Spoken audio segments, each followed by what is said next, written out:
एक बार फिर से एक भारतीय होने के नाते मुझे मेरे प्रधानमंत्री पर गर्व होता है।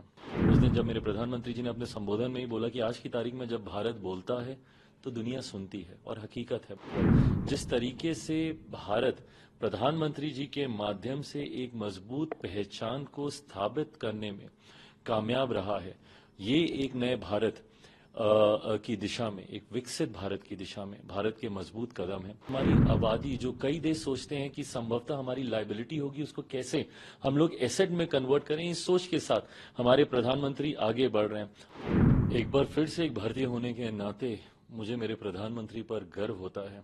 उनकी हर अंतर्राष्ट्रीय यात्राएं जिस तरीके से न सिर्फ देश के मान सम्मान को बढ़ाने का काम करती हैं, बल्कि जिस तरीके से हमारे देश की मजबूत पहचान को अंतर्राष्ट्रीय स्तर पर भी बढ़ाने का काम करती हैं। हर डिसीजन मेकिंग में जिस तरीके से आज की तारीख में भारत का एक महत्वपूर्ण से है।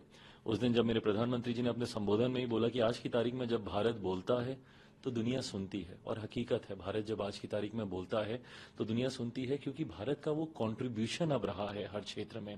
इस बार के विजिट में भी आप देखें जिस तरीके से अलग अलग कंपनी के सीईओ से, ग्लोबल कंपनीज के सीईओ से जिस तरीके से प्रधानमंत्री जी की मुलाकात हुई, जिस तरीके से भारत से चुराए गए आर्टिफैक्ट्स थे उसको जिस तरीके से 297 ऑफ देम को वापस लाया गया है, ये कहीं ना कहीं भारत की एक मजबूत पहचान को अंतर्राष्ट्रीय स्तर पर दर्शाने का काम करता है। क्वाड समिट के लिए मेरे प्रधानमंत्री जी गए थे। क्वाड 4 देशों का ये समिट है, उसमें जिस तरीके से भारत की एक महत्वपूर्ण योगदान है, अलग अलग विषयों को लेकर चर्चा हुई, सर्वाइकल कैंसर को लेकर हो, आपने टेररिज्म का जिक्र किया, इन तमाम विषयों पर जिस तरीके से भारत प्रधानमंत्री जी के माध्यम से एक मजबूत पहचान को स्थापित करने में कामयाब रहा है, ये एक नए भारत की दिशा में, एक विकसित भारत की दिशा में भारत के मजबूत कदम है। और इसके लिए मैं पुनः मेरे प्रधानमंत्री आदरणीय नरेंद्र मोदी जी का धन्यवाद करता हूं, और उनको एक बार फिर से एक सफल यात्रा के लिए ढेर सारी बधाई, शुभकामनाएं। उन्होंने फिलिस्तीन प्रेसिडेंट से भी मुलाकात की है, गाजा में जो चीजें हो रही हैं, आपको लगता है वो क्या भी रहे हैं कि हम सपोर्ट भी देंगे ताकि वहाँ पर शांति भी मेंटेन रहे? प्रधानमंत्री जी के शब्दों में कहूं, ये बात सत्य है कि भारत युद्ध का नहीं, बुद्ध का देश है। हम लोग हमेशा से शांति के पक्षधर हम लोग रहे हैं, शांति प्रिय देश, और हम लोगों ने हमेशा हर संभव प्रयास किया है।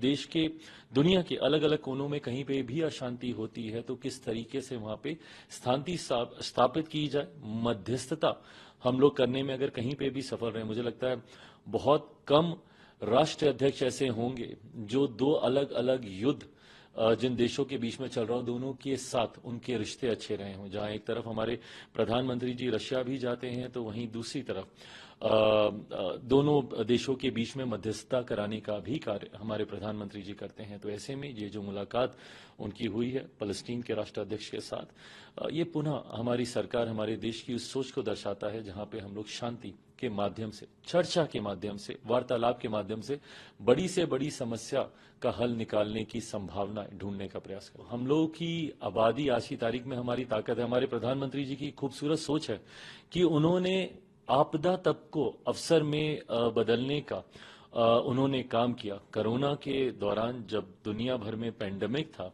कई देशों ने जहां ऐसे में अपने घुटने टेक दिए, उस वक्त हमारा देश सबसे ज्यादा मजबूती से उभर कर आया।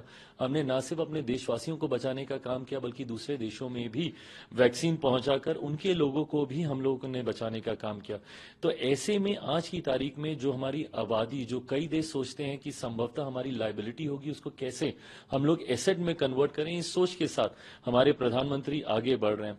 अबंडेंस को कैसे हम लोग अपॉर्चुनिटी में क्रिएट करें, कैसे इसको अपनी ताकत हम लोग बनाएं, इस दिशा में हमारे प्रधानमंत्री जी अलग अलग नीतियों को लेकर आ रहे हैं। मैं फूड प्रोसेसिंग सेक्टर से मैं जुड़ा हुआ हूं, एक मंत्री होने के नाते मैं मानता हूं कि किसानों की एक बड़ी आबादी है हमारे देश में, और प्रधानमंत्री भी सोच सकते हैं कि आने वाले दिनों में हम वर्ल्ड फूड बास्केट बने, देश में ही नहीं बल्कि दुनिया से हम लोग भूखमरी को हम लोग हटाएं। इतनी क्षमता हमारे देश में जो आबादी की वजह से ही आती है। तो ऐसे में कैसे हम लोग हर उस विषय को जो कि शायद दुनिया लायबिलिटी समझती है, उसको हम अपॉर्चुनिटी में कैसे क्रिएट करें, ये आउट ऑफ बॉक्स सोच हमारे प्रधानमंत्री की हमेशा से रही है, और जिसका लाभ हमारे देश को पिछले 10 सालों में हुआ है। परिणाम स्वरूप तीसरी बार पुनः देश की जनता ने हम पे अपना विश्वास जताया, और इन्हीं नीतियों के साथ देश इस तीसरे कार्यकाल में प्रधानमंत्री जी के नेतृत्व में हमारी सरकार आगे बढ़ने का कार्य कर रही है।